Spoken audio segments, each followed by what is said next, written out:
माँ तू सबसे प्यारी है, माँ तू जग में न्यारी है।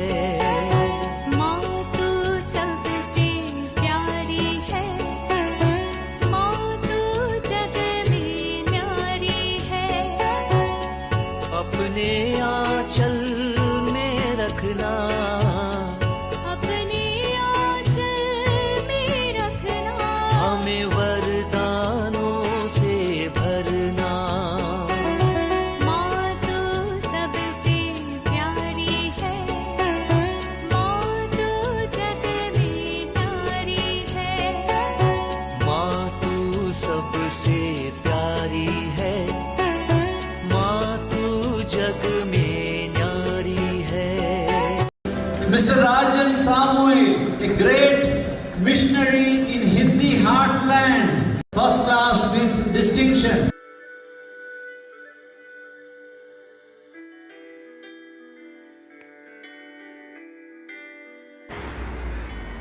पिता पुत्र और पवित्र आत्मा के नाम पर आमीन। आप सबों को जय यीशु। आज हम लोग एक मुख्य वेरी इंपॉर्टेंट क्लास, आराधना और जो स्तुति प्रशंसा वाले जो करते हैं, आराधना और स्तुति, इसमें क्या अंतर है, ये क्या है, क्यों करना है, करने से क्या फायदा है, आदि बातों पर आज हम लोग सीखेंगे। सबसे पहले कई लोग एक डाउट पूछते हैं, ये जो आराधना जैसे प्रोटेस्टेंट लोग भी बोलते हैं हम आराधना में जा रहा है, कैथोलिक चर्च भी बोल रहे हैं आराधना करके, इनमें भी क्या अंतर है करके कई बार पूछते हैं। और एक सवाल ये पूछते हैं, आराधना करना और स्तुति करना, स्तुति प्रशंसा, praise and worship and adoration, इनमें क्या अंतर है? बाइबल के अनुसार हम लोग आज इस क्लास को सुनेंगे और सीखेंगे। सबसे पहले आराधना क्या है, प्रेज एंड वर्शिप, स्तुति प्रशंसा, ये क्या है? आराधना का अर्थ यह है पूर्ण हृदय, पूर्ण आत्मा, पूर्ण शक्ति, पूर्ण बुद्धि के साथ ईश्वर को प्यार करना। आराधना का मतलब ही यही है, पूर्ण आत्मा, पूर्ण शक्ति, पूर्ण बुद्धि। ईसा मसीह से एक शास्त्री ने सवाल किया, सबसे बड़ी आज्ञा क्या है? मार्कुस का सुसमाचार अध्याय 12 वाक्य 29 से आगे हम लोग ये पढ़ सकते हैं। वहां पर कृष्ण ने सबसे बड़ी आज्ञा के रूप में या सबसे पहली आज्ञा के रूप में यही बता करके दिया, तो पूर्ण हृदय से और पूर्ण आत्मा, पूर्ण शक्ति और बुद्धि के साथ ईश्वर को प्यार करो। ईश्वर को पूर्ण रूप से प्यार करना अपने जीवन में नंबर फर्स्ट, उससे बगैर मैं नहीं जी सकता। इस प्रकार का उस प्रेम का नाम है आराधना। किसी का भी हम आराधक बनना, इसका मतलब प्रेम करना है। ईश्वर की आराधना का मतलब हो गया ईश्वर ही हमारा सब कुछ है।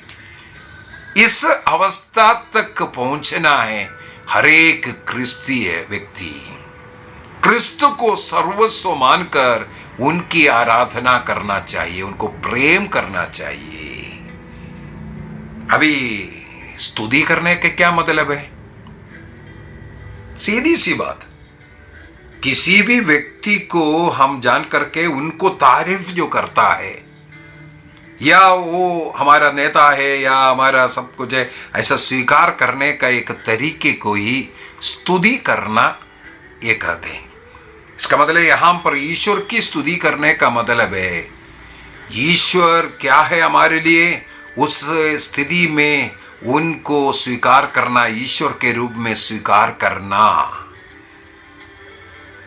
उस स्वीकार करने का, उस घोषणा का नाम है स्तुति करना। पवित्र बाइबल के अंदर बहुत उदाहरण इसके लिए हमें मिलेगा। कैथोलिक कलीसिया का धर्म शिक्षा ग्रंथ कैटेकिज्म ऑफ कैथोलिक चर्च 2639 में 2639 के अंदर बहुत ही सुंदर तरीके से इसका परिभाषा कर करके दिया हुआ है।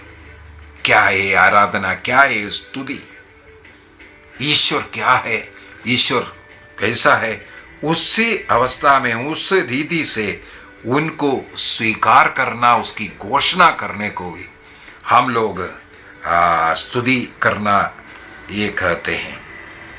यदि हम इस प्रकार पूर्ण रूप से ईश्वर को हमारा सर्वस्व मानते हुए अपने मुख से बोलना, हृदय से स्वीकार करना, इसके द्वारा मुक्ति है करके हम लोग रोमियो का पत्र दिया है 10 वाक्य 9-10 के अंदर सब पढ़ते हैं। तो वो तरीका, वो रीति, वो अवस्था, उस वहां तक पहुंचना, यही स्तुति आराधना का सबसे जो फर्स्ट पॉइंट के तौर पर मैं बोल करके दूंगा जो फायदा है।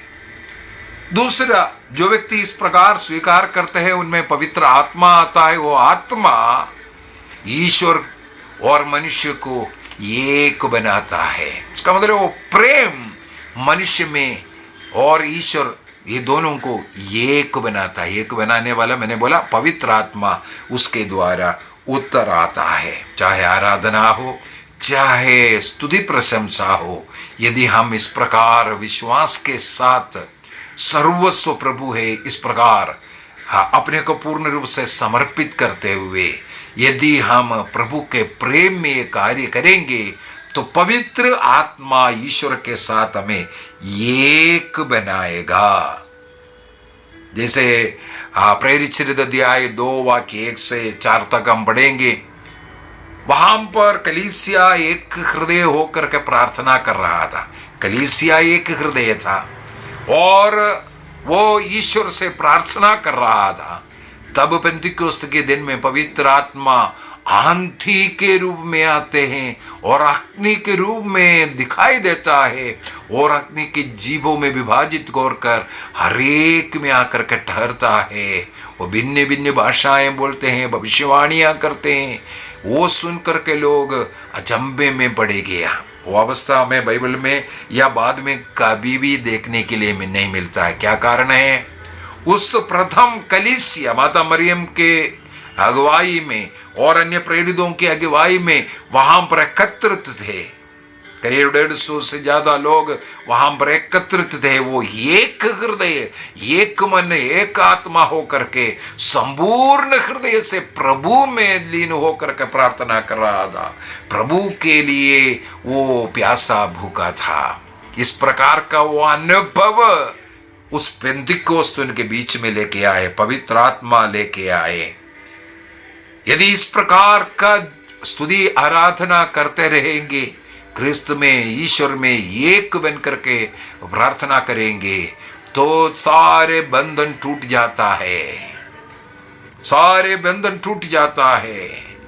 दुख का, निराशा का, चिंता का, शैतानी बंधनों को तोड़ने का शक्ति इस आराधना और स्तुति में रहता है। प्रेरित अध्याय 16 में हम लोग देख सकते हैं पौलुस और सीलस जेल में, बंदी गृह में जंजीरों बेड़ियों से बंधा हुआ पड़ा हुआ था।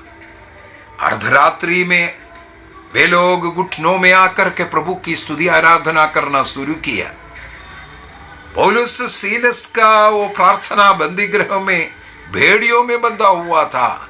लेकिन हम लोग देख रहा है इस आराधना के समय पर, स्तुति के समय पर उनकी भेड़ियां ढीले पड़ गई, सब बंधन टूटता हुआ वहां पर दिखता है। प्रेरित अध्याय 16 वाक्य 25-26 में हम लोग पढ़ सकते हैं। उसी प्रकार ईश्वर ने कहा, यदि तुम प्रभु से इस प्रकार आराधना करोगे, तुम्हारे बीच में रोग, कष्ट, पीड़ाएं सब दूर हो जाएगा। निर्गमन ग्रंथ उसके अध्याय 23 वाक्य 25-26 के अंदर लिखा है, हमें इस प्रकार के एक आराधक बनने की जरूरत है। ईश्वर में विश्वास करना, क्रिस्त में विश्वास करना और उस प्रेम में एक बनना। मैं एक बात और बोलकर कह देता हूं, आदिम कलीसिया, विशेषकर अनेकों ऐसे सन्यासी लोग विभिन्न प्रदेशों में एकांत में मरुभूमि में जाकर के गुफाओं में बैठ करके कई महीनों तक, वर्षों तक एकांत में बैठ करके इस प्रकार ईश्वर की आराधना करते थे। मौन रह करके आराधना करते थे, चीखते चिल्लाते हुए नहीं, मौन रह करके। देखो, वो भी एक आराधना का सबसे उत्तम तरीका मैं बोलूंगा, मौन रह करके, मेडिटेशन एंड कंटेम्पलेशन। मेडिटेशन का मतलब है ईश्वर में मनन ध्यान करते रहना। कंटेम्पलेशन और एक स्टेप ऊपर उठ गया, ईश्वरीय प्रेम में हम एक बनना, ईश्वर के साथ एक बनने का लेवल में उठना, उसको कंटेम्पलेशन कहते हैं। सन्यासी लोग यही करते थे, एकांत में बैठ करके ईश्वर पर मनन ध्यान करते हुए ईश्वर के साथ एक होना। यदि हम लोगों के पास जो प्रार्थना किताबें हैं और जो मिस्सा बलिदान सब हैं, ये सब किसने लिखा? आज के लोगों ने नहीं लिखा। उन सन्यासी लोग इस प्रकार ईश्वर में एक बन करके जब प्रार्थना में रहते थे, तब उनकी वो जो स्तुति आराधना के बातें उन्होंने फिर लिखना शुरू किया। आज हमारे कलीसिया के लिए इस प्रकार का प्रार्थना ये सब जो मिला है, उन्हीं का देन है। साइलेंट रह करके मेडिटेशन एंड कंटेम्पलेशन के द्वारा ईश्वर से बातें करना, ईश्वर उनसे बातें किया। हाँ, 16वीं सदी में पेंटेकोस्टलिज्म आकर के आप देख सकता है, पेंटेकोस्टल चर्चेस के अंदर मेडिटेशन कंटेम्पलेशन नहीं होता है, नहीं होता है। उन लोग सोचते हैं हाँ, जो बाइबल के अंदर, जैसे विशेषकर स्तोत्र ग्रंथ के अंदर पूर्ण शक्ति से के साथ उनकी स्तुति करो, तालियां में जा करके, दफली में जा करके नृत्य करते हुए सब ईश्वर की स्तुति करो, आराधना करो, इस प्रकार कई जगहों पर लिखा हुआ हमें मिलेगा। स्तोत्र ग्रंथ 141 से लेकर के 50 तक पढ़ करके जाओ, 50 जगहों पर ये लिखा हुआ मिलेगा। उसी को फॉलो कर करके, इसका मतलब एक शब्द को उठाया, हाँ, इसका मतलब जोर से चिल्लाएगा तभी होगा। केवल इसलिए मैंने बोला बाइबल का केवल एक शब्द को ही नहीं, ईसा मसीह ने कैसे प्रार्थना किया, विजय प्रदेश में एकांत में जाओ करके वो प्रार्थना कर रहा है। मेडिटेशन कंटेम्पलेशन का एक सबसे उत्तम उदाहरण क्रिस्त स्वयं है। इस प्रकार का प्रार्थना बहुत कुछ शक्ति लाके आता है। आज कलीसिया की प्रार्थना, वो जो बल, वो शक्ति, इस प्रकार कुछ लोग पहले प्रार्थना करते थे और उसी को आजकल हमें मालूम है कि रिश्माई में भी मेडिटेशन कंटेम्पलेशन और ये जो अडोरेशन 24 घंटा अनेकों जगहों पर प्रभु की आराधना चलता है। 24 घंटा केवल कैथोलिक चर्च में चलता है। दुनिया भर में पता नहीं कितने हजारों ऐसा संदेश है जहां पर 24 घंटा दिन रात पूरे वर्ष ये आराधना चलते जा रहे हैं, प्रार्थनाएं चलते जा रहे हैं। यदि हम लोग लूकस के सुसमाचार अध्याय 24 वाक्य 53 को पढ़े, लूक चैप्टर 24, मैं थोड़ा सा वो वचन को पढ़ना चाहूंगा। वहां पर एक बहुत ही सुंदर वचन बात हमें बता रहा है। वाक्य 53, लूकस का सुसमाचार अध्याय 24 वाक्य 53। सबसे आखिरी वाला वचन, लूकस का सबसे आखिरी वाला वचन, वहां पर लिखा हुआ, ईश्वर की स्तुति करते हुए सारा समुदाय, ये जो शिष्यगण मंदिर में बिताते थे, शिष्यगण मंदिर में बिताते थे सारे समय ईश्वर की स्तुति करते हुए। देखो अगला एक पॉइंट, अनेकों लोग चर्च के विरुद्ध बोलते हैं, लेकिन बाइबल में लिखा है चर्च में आदिम कलीसिया, जो एक ही मंदिर यरूशलेम मंदिर था, यहूदियों का था, वहां पर वो प्रभु की स्तुति करते हुए, आराधना करते हुए 24 घंटों बिताते थे। इसका मतलब चर्च का, जहां प्रभु ने चुना है उनकी आराधना करने के लिए, उनके लिए बलि अर्पित करने के लिए, उस जगह पर जाकर के आराधना करना भी महत्व रखता है, जरूरी है। इसका मतलब चर्च के बाहर या चर्च के विरोध करने वाले ये वचन को पढ़ना है। बाइबल में लिखा हुआ है प्रभु की उपस्थिति, प्रभु ने जहां चुना हुआ जगह, और सुलेमान ने मंदिर बनाया, वहां सुलेमान की प्रार्थना राजाओं के ग्रंथ में हम लोग पढ़ सकते हैं सब। और निर्गमन ग्रंथ में मूसा नबी से भी कहा, जहां प्रभु ने निर्धारित किया, चुना हुआ है, उस जगह। तो हमारे जो गिरजाघर, जो चर्च, वो प्रभु का चुना हुआ, प्रभु के आराधना के लिए, उनकी बलि के लिए चुना हुआ जगह है। उस जगह पर हमें जाना है, वहां जाकर के प्रभु की स्तुति आराधना करना है, वहां पर प्रभु हमें आशीर्वाद देगा। ये पवित्र बाइबल साक्ष्य देता है। दूसरी बात है, ये ईश्वर के आज्ञा भी है। स्तोत्र ग्रंथ से उस वचन को मैं उठाना चाहूंगा। स्तोत्र ग्रंथ 81 वहां पर वचन 1 से मैं पढ़ रहा हूं। साम 81 1 ऑनवर्स। हमारे शक्तिशाली ईश्वर के लिए आनंद का गीत गाओ, याकूब के ईश्वर का जय जयकार करो, स्तुति करो। गीत गाओ, डफली बजाओ, सुरीली वीणा और तानपुरा सुनाओ। पूर्णिमा के दिन, हमारे उत्सव के दिन, नए मास की तुरही बजाओ। यही इस्राएल का विधान है, नियम है, याकूब के ईश्वर का आदेश है। वाह! इसका मतलब स्तुति करना, आराधना करना और प्रभु के मंदिर में जाना, उस जगह पर प्रभु ने जहां निर्धारित किया, उस जगह में प्रभु की आराधना करना, यह प्रभु का नियम है। इस्राएल के लिए वो नियम था, इस्राएल उसको मनाते आए हैं। हमें उसका उदाहरण भी देखने के लिए मिलता है, चाहे प्रकाशना ग्रंथ रेवलेशन अध्याय 4, अध्याय 5 और अध्याय 19 का तो बहुत ही सुंदर है। वाकई 1 से अगर हम पढ़ करके जाएंगे, स्वर्ग का दर्शन मिल रहा है।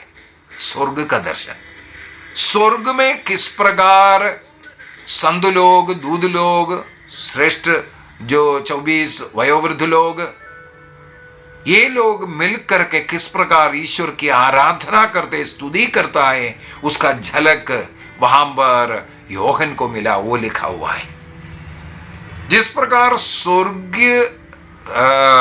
स्वर्गदूतों के द्वारा, संतों के द्वारा ईश्वर की स्तुति करता हुआ वहां देखा, उसी प्रकार हमें अपने चर्चों में, गिरजाघरों में प्रभु की स्तुति आराधना करना है। इसका मतलब ये भूमि में रहते वक्त हम स्तुति आराधना करते हैं, तो हम बोल सकता है वो स्वर्गीय आराधना के साथ मिलकर, स्वर्गीय आराधना के साथ मिलकर हम उस ईश्वर के अनुभव में, उस प्रेम में, उनकी स्तुति आराधना करते हैं।